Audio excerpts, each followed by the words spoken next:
اسی صفحے پر اب کی بار پیارے آقا علیہ السلام کا نام مبارک 8 مقام پر موجود ہے، لیکن اس کے دل میں پھر وہی، اس نے پھر گرج دیا۔ اب کی بار جب چوتھی بار قرآن شریف کھولنے بیٹھا تو اب کی بار اسی صفحے پر پیارے آقا علیہ السلام کا نام 12 جگہ مبارک موجود ہے۔ 12ویں والے کی محبت کو جیسی اس کے دل میں کر گئی کہ اس کے دل میں بجائے اب جو اس کو قریش نہیں کے تعظیم نہ کرے، اور اس نے اپنا ذہن بنایا کہ ہو نہ ہو یہ کوئی بڑی عظیم ہستی ہے، ان کے بارے میں معلومات کرنی چاہیے۔ اس نے علماء یہود سے معلومات کی تو علماء یہود نے بتایا کہ اس نام کے نبی اس وقت مکہ معظمہ میں اعلان نبوت فرما چکے ہیں اور اس وقت وہ مدینہ میں۔ چنانچہ اس نے شام سے چلا اور مدینے کے سفر کی تیاری شروع کی۔ اب کس لیے آ رہا ہے؟ کہ ملنے کے لیے آ رہا ہے، تعظیم کی نیت سے آ رہا ہے۔ جب مدینہ نبی طیبہ حاصل ہوا تو اس کو معلوم ہوا کہ اس نام والے چند ہی دن قبل اس دنیا سے ظاہری پردہ فرما دیا۔ اس کو بہت دکھ ہوا کہ یہ کیا ہوا۔ چنانچہ کچھ لوگوں نے اس کو مولا مشکل کشا کا اللہ تعالی کریم کا پتہ بتایا کہ آپ کی بارگاہ میں حاضر ہو۔ آپ رضی اللہ عنہ سے پیارے آقا علیہ السلام کے بارے میں کچھ اشارات فرمائے کہ میرے آقا علیہ السلام کو حسن و جمال یہ ہے۔ اس کے دل میں مزید عشق رسول پہ ہوس ہو گیا۔ اس نے عرض کی حضور مجھے کوئی ان کا پیراہن مبارک دکھا دیجیے، کوئی لباس ہی دکھا دیجیے۔ چنانچہ مولا مشکل کشا کرم اللہ تعالی حضور کریم نے اس کی خواہش پر اسے سرکار دو عالم علیہ السلام کا پیراہن مبارک دیا۔ اس نے اس کو بڑی عقیدت سے اپنے سینے سے چمٹایا، بڑی محبت سے اس کو چوما اور آنکھوں سے لگایا اور بے حد شبائے پھر مزار پرانوار پر آپ کے ساتھ حاضر ہوا اور وہی اس نے کلمہ پڑھا اور دعا کی کہ اے اللہ عز و جل اگر میرا ایمان لانا مقبول ہے تو مجھے در مصطفیٰ سے جدا نہ کرنا۔ سبحان اللہ۔ راوی کہتے ہیں کہ اس کا یہ کہنا تھا، اسی وقت اس کی روح قفس سے انصری سے پرواز کر گئی۔ یہ کیسا خوش نصیب تھا کہ ایک سجدہ بھی نام اعمال میں نہیں اور ساری کائنات کی خلقت اپنی جھولیوں میں لے لی۔ کیسا خوش نصیب۔ غور فرمائیے پیارے صحیح بھائیوں کہ زندگی حقیقت میں بس اسی نے پائی ہے در مصطفیٰ پہ جس کو موت آئی۔ اور مجھ کو میرے پیر و مرشد نے بات یہ سکھائی ہے جو نبی کا ہو جائے اس کی کل خدائی ہے۔ چنانچہ مولا مشکل کشا کرم اللہ تعالی وجہ کریم نے پھر اس کو غسل دیا، اس کا جنازہ پڑھایا اور اس کے بعد جنت البقیع کے مبارک قبرستان اس کی تدفین کی۔ ایسا خوش نصیب نوجوان تھا کہ آن کی آن میں مسلمان ہوا اور محمد علیہ السلام کی عشق میں ڈوب کر اپنی جان جان کی سپرد کر دی اور سرکار کے جلووں میں قربان ہونے کے لیے وہ دنیا سے رخصت ہوا۔ اسلام مبارک کی برکت سے تو حضرات انبیاء کرام علیہ السلام بھی فیضیاب ہوئے۔ جی ہاں، جب سیدنا آدم علیہ السلام کو اللہ تبارک و تعالی نے شجر ممنوعہ کھانے کے بعد زمین پر بھیجا تو کئی سو سال آپ دنیا میں آ کر روتے رہے، اور پھر جب کئی سو سال گزر گئے تو آپ علیہ السلام نے اللہ جل شانہ کی بارگاہ میں پیارے آقا علیہ السلام کے مبارک نام کا واسطہ دی۔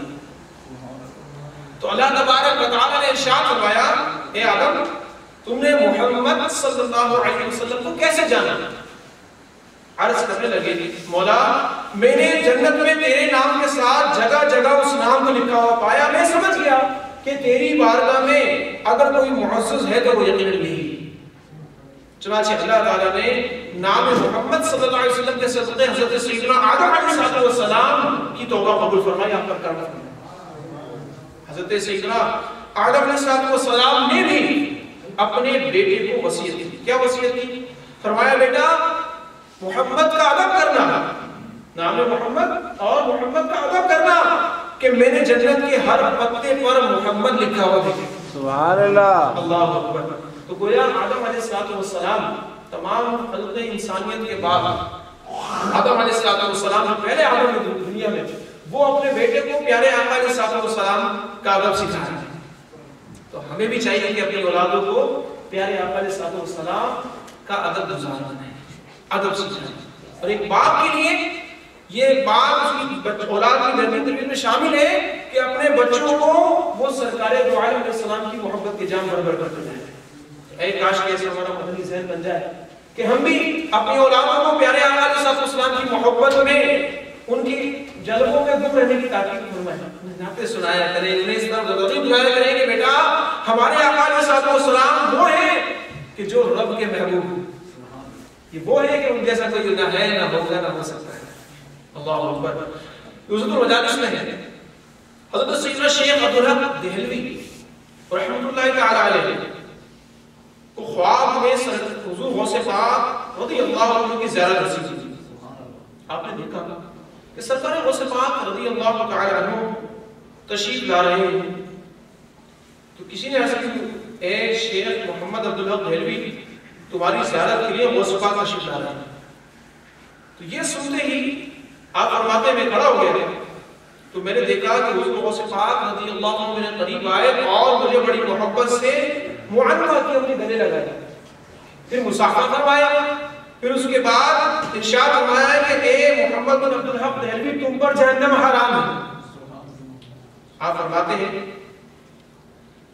کہ میں نے معلوم کیا تو مجھے بتایا کہ مجھے یہ فضیلت اس وجہ سے ملی کہ میرے نام محمد رکھا گیا تھا، اس وجہ سے مجھے فضیلت ملی کہ میرا نام محمد رکھا گیا تھا، کیونکہ حدیث مبارکہ میں کئی فضائل پیارے آقا علیہ السلام کے نامی اسم گرامی کے آئے ہیں۔ میرے پیارے پیارے نیچے میٹھے صحیح بھائیوں، شفا شریف میں ہے ارشاد فرمایا بروز قیامت ندا کی جائے گی کہ خبردار وہ شخص کھڑا ہو جائے جس کا نام محمد ہے اور جنت میں داخل ہو جائے۔ اللہ اکبر۔ قیامت کے دن ندا کر دی جائے گی کہ خبردار کھڑے ہو جائے وہ کہ جن کا نام محمد ہے اور بلا حساب جنت میں داخلہ عطا فرمایا جائے، صرف نام محمد کی برکت سے۔ اللہ اکبر۔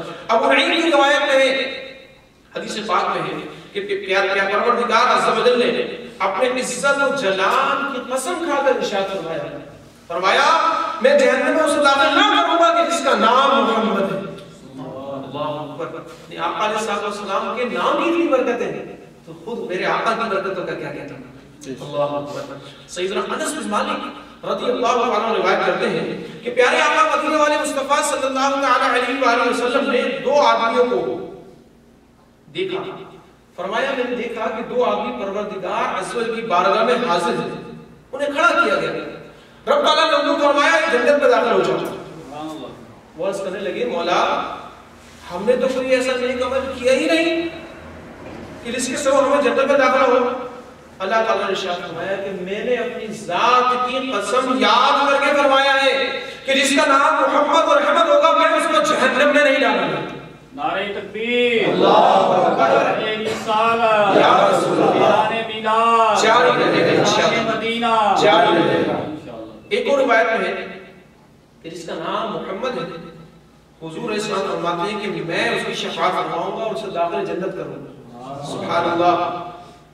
اور سبحان اللہ کہنے کی کیا فضیلت ہے پتہ ہی آپ سب کو کہ جو ایک بار سبحان اللہ کہتا ہے تو اس کے نام کا جنت میں ایک درخت لگا دی، پتہ ہے سب کو، لیکن پھر بھی بولنے میں نہ جانے کیوں بل نہیں آئے گا، بولے انشاءاللہ آپ کو نام پر بالکل درخت لگا۔ سبحان اللہ۔ ایک اور روایت میں فرمایا جس شخص کے گھر میں فرمایا جس گھر میں ایک بھی شخص ہو اور اس کا نام محمد ہو تو وہ لوگ ترقی کریں گے اور اس کی روزی میں برکت کی جائے گی، حتیٰ کہ اس گھر والوں کی روزی و برکت کے ساتھ ساتھ اس کے پڑوسیوں کو بھی اس کی برکتیں ملیں گی۔